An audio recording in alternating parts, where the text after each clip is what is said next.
Going good so far. Yeah.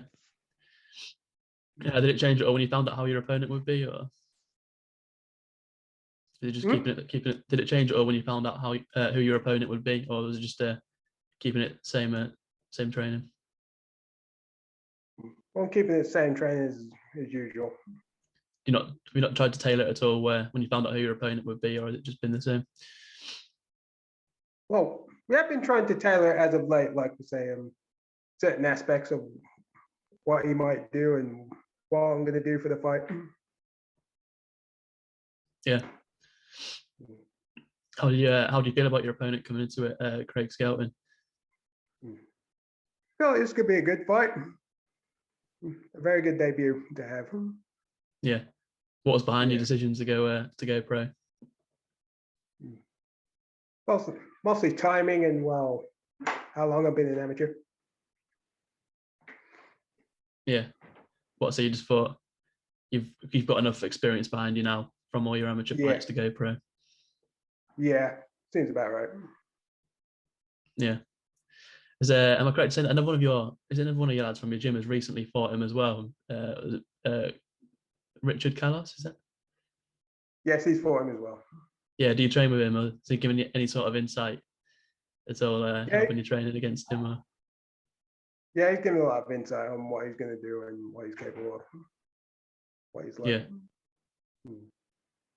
No, that must be useful. Like, obviously, yeah, it's been a while since your last fight with Matt Brocklesby. How's that time off been? It was good, but at the same time, I wanted to fight, but then, with how things have been going as of late, first pullouts, and that was around a few months after. Then when I finally got to fight again around last year, I was going to go pro, but then the pandemic happened, and here we are now. Yeah. You had a fight but for last year, didn't you? That was cancelled. Was it Aaron McDonald? Yeah. What happened there? Was that just because of COVID restrictions coming back in again with a lockdown? Or? Yeah. That, and I think the show got cancelled as well. Yeah.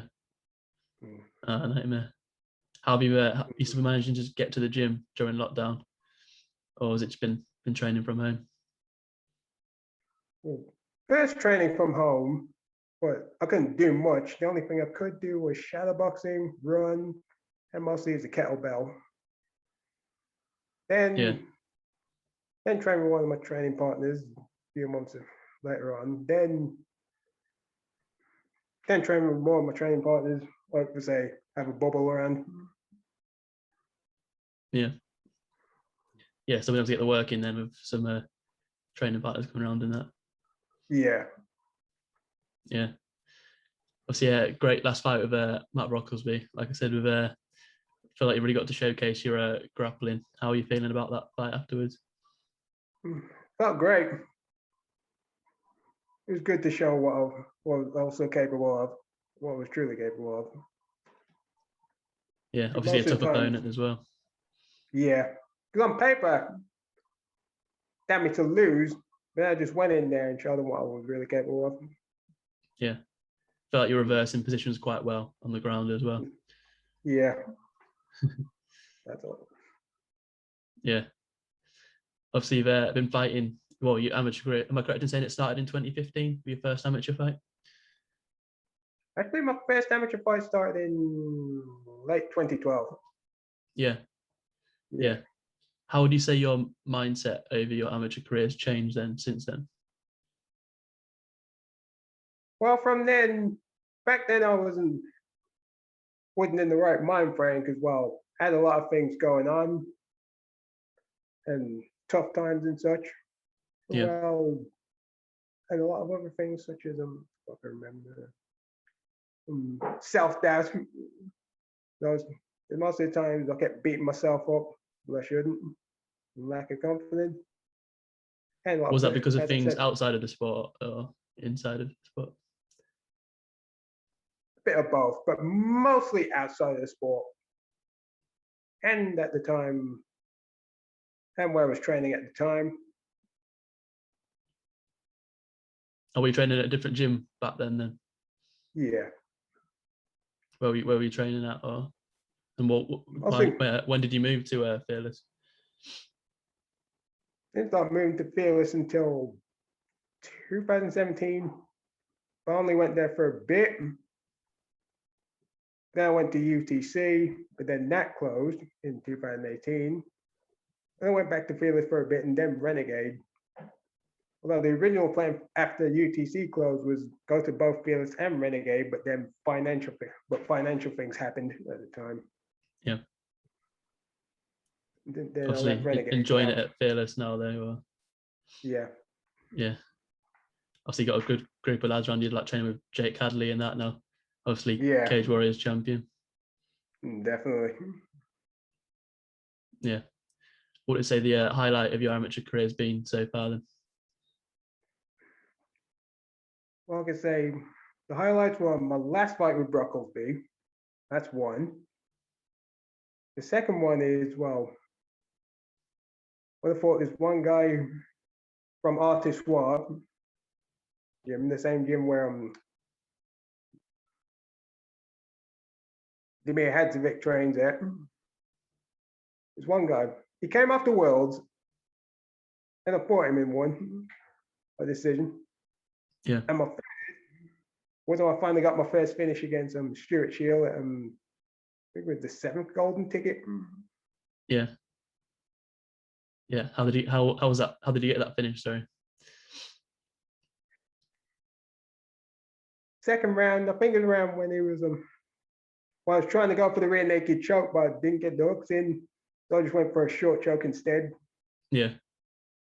Yeah. Nice. How did you get into the sport, if you don't mind me asking? Well, 'cause one time in 2008, I thought I might go to the gym and do something useful, like cardio or physical. I was mostly in cardio, and then I saw, I think it was on the boards they had what lessons they had, and one of them was MMA. I saw it and I thought, I'll give it a look. It was mostly on Mondays and Wednesdays. Then I came around on one of the Monday, Wednesday. That's when I saw Wolfpack, who I first started with at the time, training. I thought, okay, I'll give this a try. But I didn't give it a try until the summer of that year because I had things going on at the time, like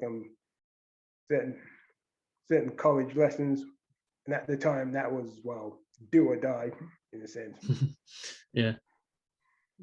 So I got through that, and then, well, once summer hit, start training. Yeah. Did you know much about the sport before then, or was it literally the first time you'd heard about it? I heard about it years ago in 2002 or so from one of my best mates.